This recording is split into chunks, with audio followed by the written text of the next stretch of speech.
Steve Gardner does a wonderful job covering baseball, always kind enough to join us in his weekly spot on the Boardwalk Honda Hotline on this Thursday. Talk a little baseball. Steve, how you been, pal? Good, Rich. How about you? I'm doing very well. Always appreciate a couple moments. Let's get to the Phillies right off the bat there. 2 out of 3 against the Dodgers. You had that marathon win the other night, and then last night you get the big homer from Hoskins, the triple by Santana. Arrieta finally steps up. Not his best performance, but I think it's a performance to build upon. And you look, the Phillies take 2 out of 3 against the Dodgers, the new-look Dodgers. Now Atlanta takes on the Dodgers. The Phillies have a couple soft games against Cincinnati. Where do you kind of handicap the NFC? The NFC. We were talking so much football. Where do you kind of handicap the NL East right now between the Phillies and the Braves? We'll get to the Nationals, but to start the second half, do you still think it's going to be a 1-2 race between these two, or do you think the Nationals are going to have something to say about it? Well, I think the Nationals will have something to say, but whether that's getting into the mix or playing spoiler, we may have to leave that for another day. I think for these two teams, though, the Phillies and the Braves that are on top by a substantial margin, same number of losses, so you can't really say that the Phillies are that far ahead, even though it's a game and a half in the standings. I really think, Rich, this is going to come down to maybe which team makes an addition at the trade deadline that makes them just a little bit better. And I think a lot of the focus is on possibly Atlanta and Mike Moustakas. Yep. I've seen some talk there. That's a situation where the Braves could use an upgrade at third base, and he would certainly provide that for them. But still, the Phillies, whether they make some moves and get some bullpen help, that would help them as well. This is going to be really interesting the next week or so, or less than a week now. And then after that, then what have you put together, and how can you get some momentum? I really think it's going to go down to the wire. I just don't know. Part of me thinks that the Phillies feel right now, okay, you know what, we can score. If we get something from Arrieta, we know we have Nola and Eflin and Velasquez. We're comfortable with the bullpen, even though I think they still need to upgrade it. Maybe they think we don't need another bat, and I think that would be the wrong approach because, quite frankly, listen, I know Washington has some issues. I know Strasburg's going to land back on the 10-day DL. I understand all that. You got the Harper stuff going on, but I still think the Nationals' mindset is, hey, we're trying to win this division. We're not going away. And then the Braves, to me, they've shown they have some sustainability. So to your point, it's almost as though I think the Phillies have to figure out a way to get an extra bat. The question is, who's out there?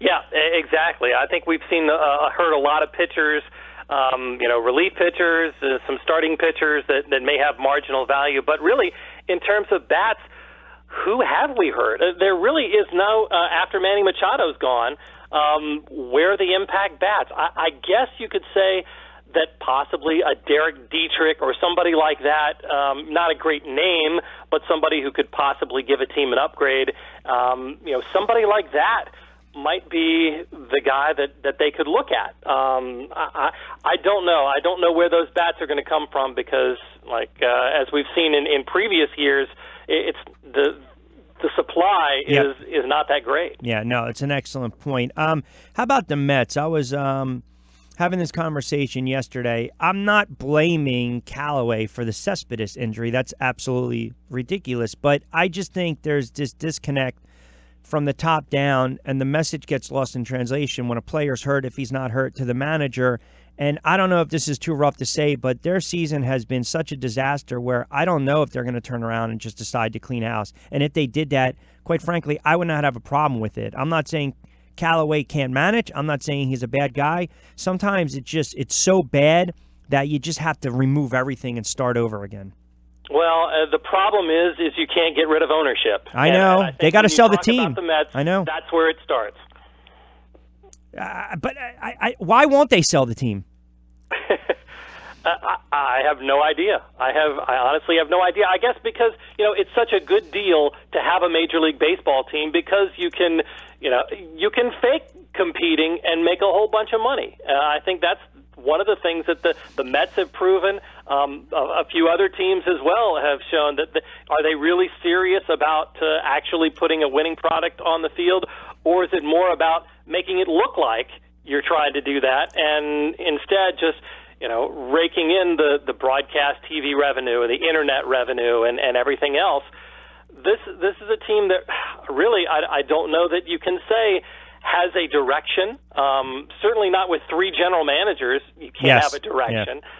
So I think Mickey Callaway, although he's made certainly some mistakes, it seems like it's an impossible position to succeed in, especially when all of the injuries may not be his fault. It may be just the way that the organization is pushing players to come back, or doesn't send them, doesn't give them enough time to heal.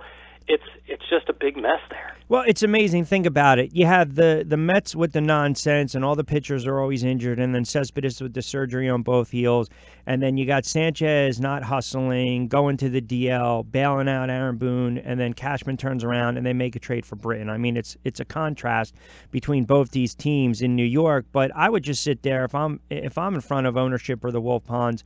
Or Cats, I'm saying to myself, wait a second, you don't think you have enough to win. You don't want to spend to help us win more, but yet you still want me as a fan to go and buy tickets. I mean, if you hate the team so much, just sell them. And I'm wondering if there's ever a time where Major League Baseball will actually try to force ownership to sell the Mets.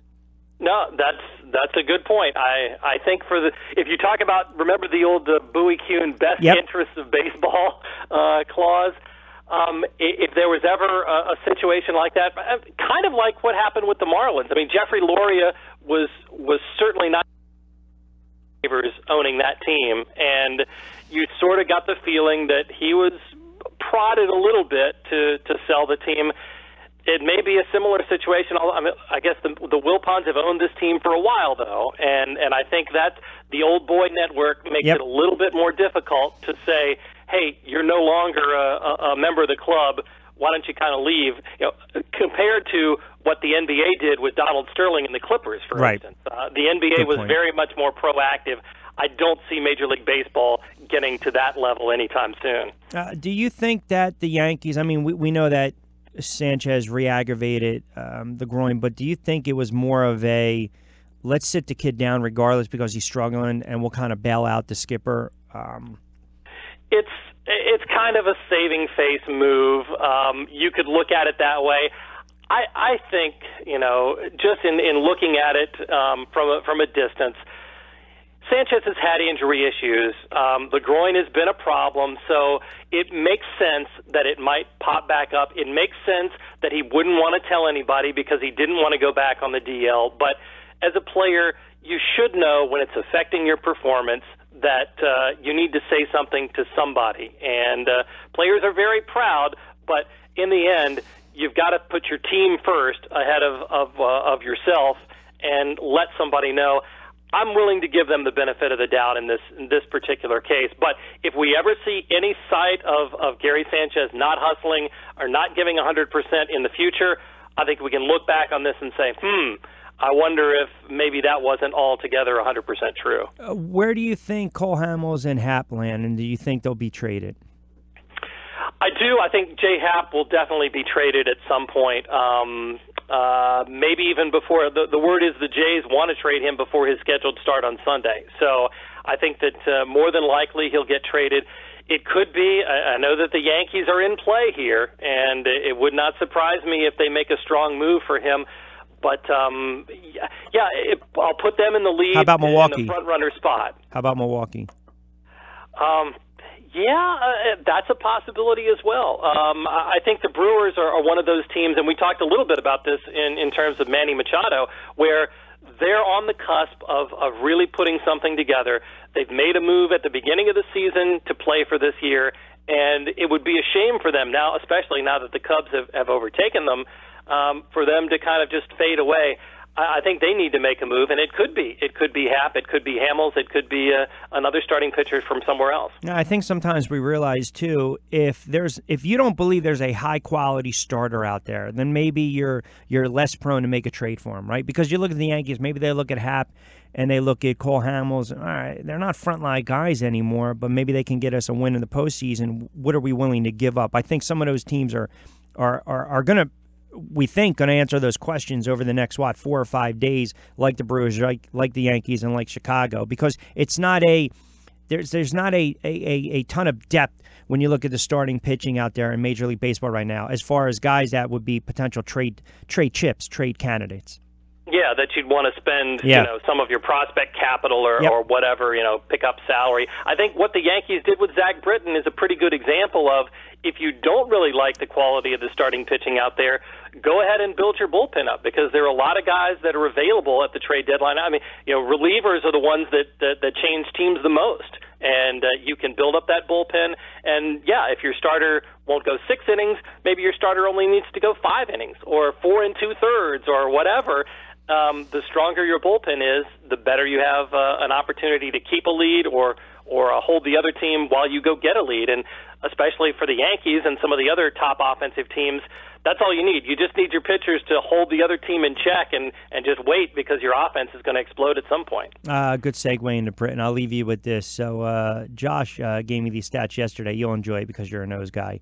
1996 O's in the bullpen: Orozco, Myers, McDowell. 133, 243, 155 saves, respectively. And you look at the Yankees right now: Britton, Chapman, and Robertson. Not bad. Do we compare them to your 1996 O's? I would take the Yankees at this point, because it has a former Oriole obviously on the staff. But no, you look at, I think what Zach Britton does, it's great, because if you wanted to play matchups with a lefty versus a left-handed hitter earlier in the game, you can do that and not have, you still have Aroldis Chapman coming in at the end, and you don't have to worry about that. So I think that gives them an extra, weapon in that bullpen. And Zach Britton's been pitching really well lately, and I think he looks a lot more like the Zach Britton of old, which certainly will help the Yankees down the stretch. Yeah, still got to try to catch the Red Sox and win that division.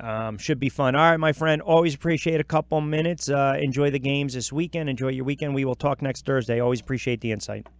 Thanks so much, Rich. All right, you got Take it. care. You too. Steve Gardner on the Boardwalk on the Hotline does a great job covering baseball. Great follow on Twitter.